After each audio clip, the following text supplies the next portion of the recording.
Right, hello. This is a brief presentation to look at the Crusades. Now, as you know, we're building up to our coursework, which is going to look at crusading right the way across the period. There's the First Crusade, Second Crusade, into the Fallow period, and so on. I'm not going to do all of that now. We're just going to focus on the First Crusade first of all.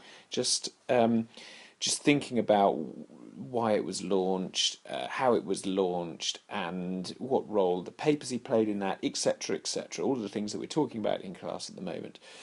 1095 is the key date, unlike many historical events where sometimes it's quite hard to say when a phenomenon began. It's quite clear really with crusading that 1095, November 1095 is when crusading began.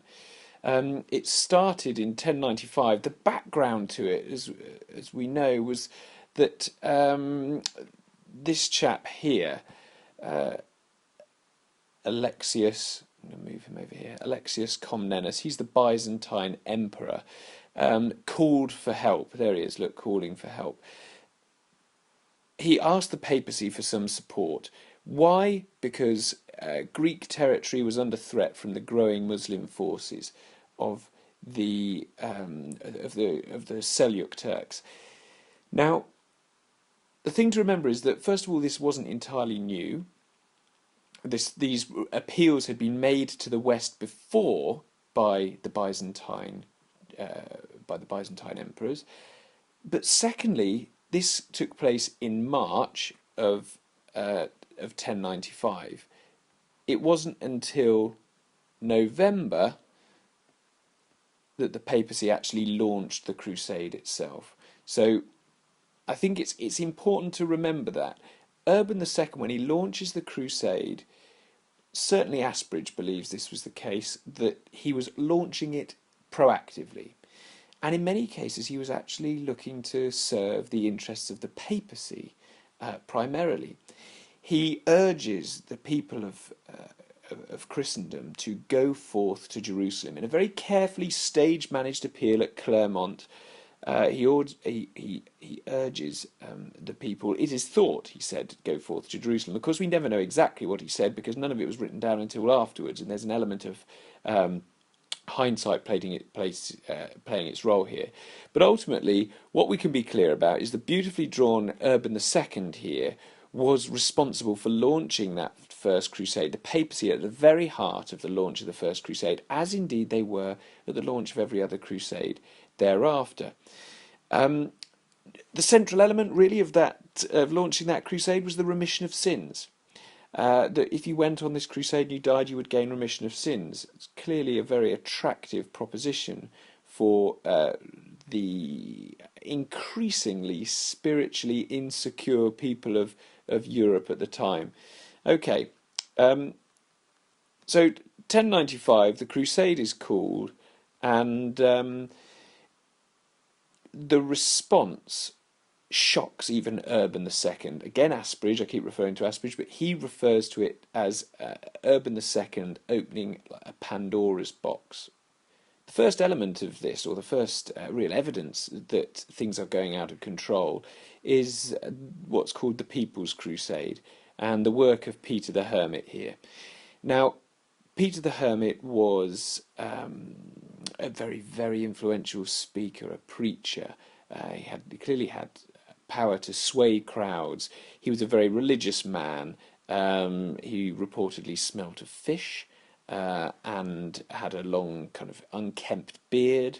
And while that's probably something that would mean people would shun you in today's society, in those days it kind of gave this impression of him being almost a messenger from God, and that's certainly the way that he presented himself.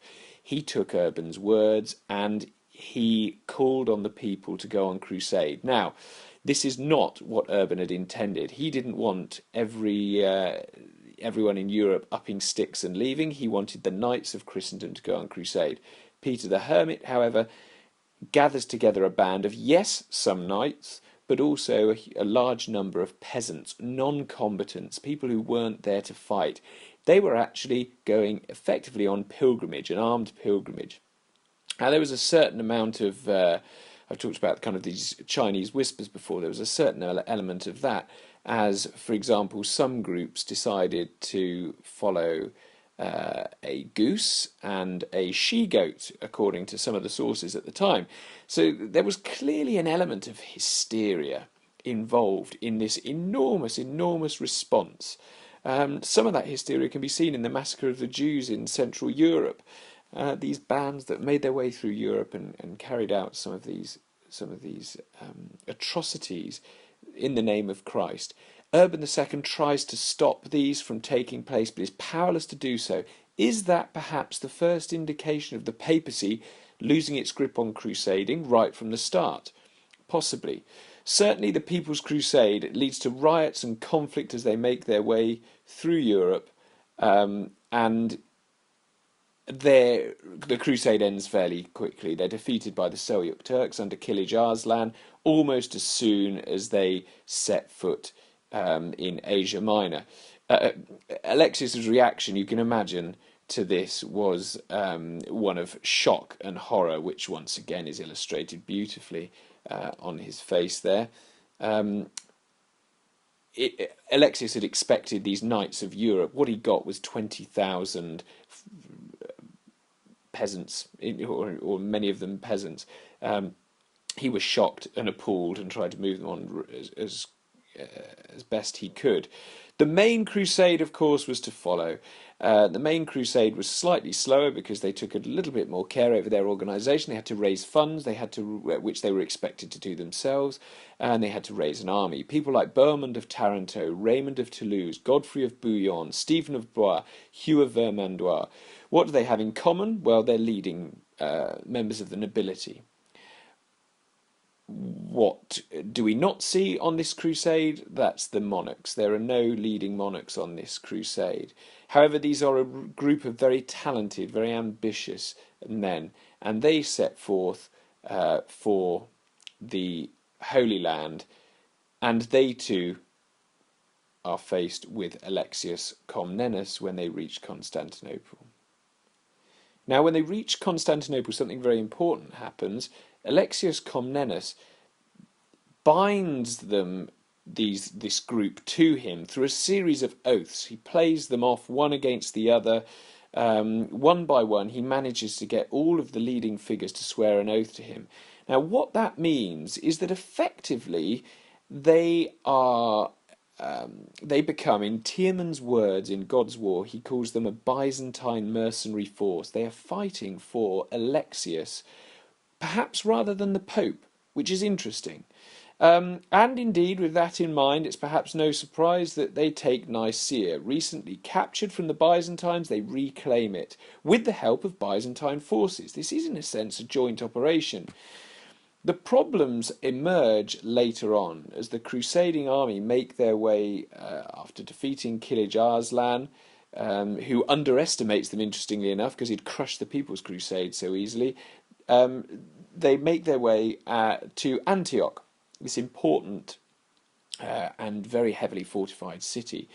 At Antioch, we see this relationship between Alexius and the First Crusaders break down.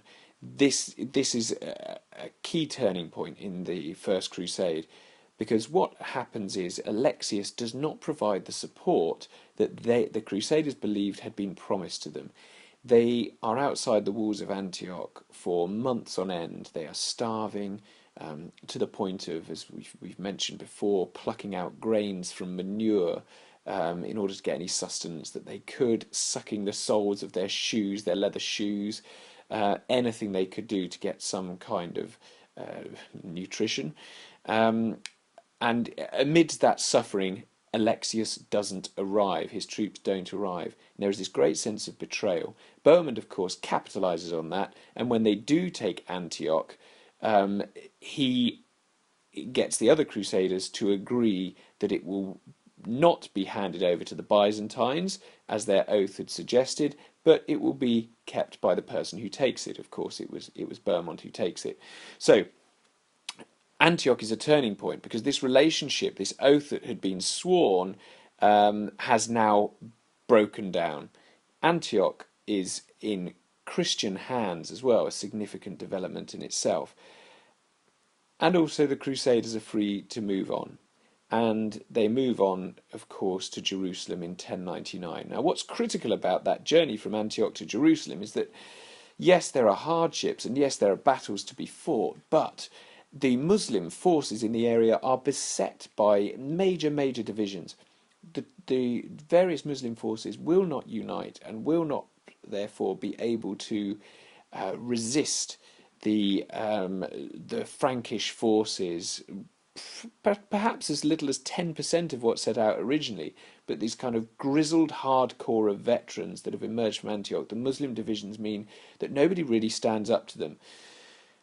Eventually, they reach the walls of Jerusalem. En route, there are these miracles and visions, and certainly the accounts give a sense of a very a faith-fueled endeavour.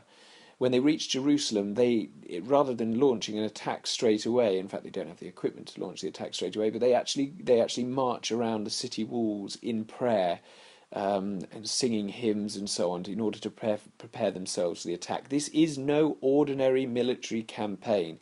That much is very clear. Eventually they take Jerusalem in 1099, and Urban's aim that he had called for in November 1095 has been achieved.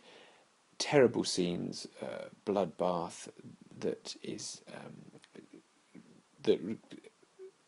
kind of comes alongside the taking of Jerusalem in 1099, and something that wasn't forgotten by the Muslim forces for a long time. But ultimately, Jerusalem is secured, and the First Crusade has been, against all odds, rather successful.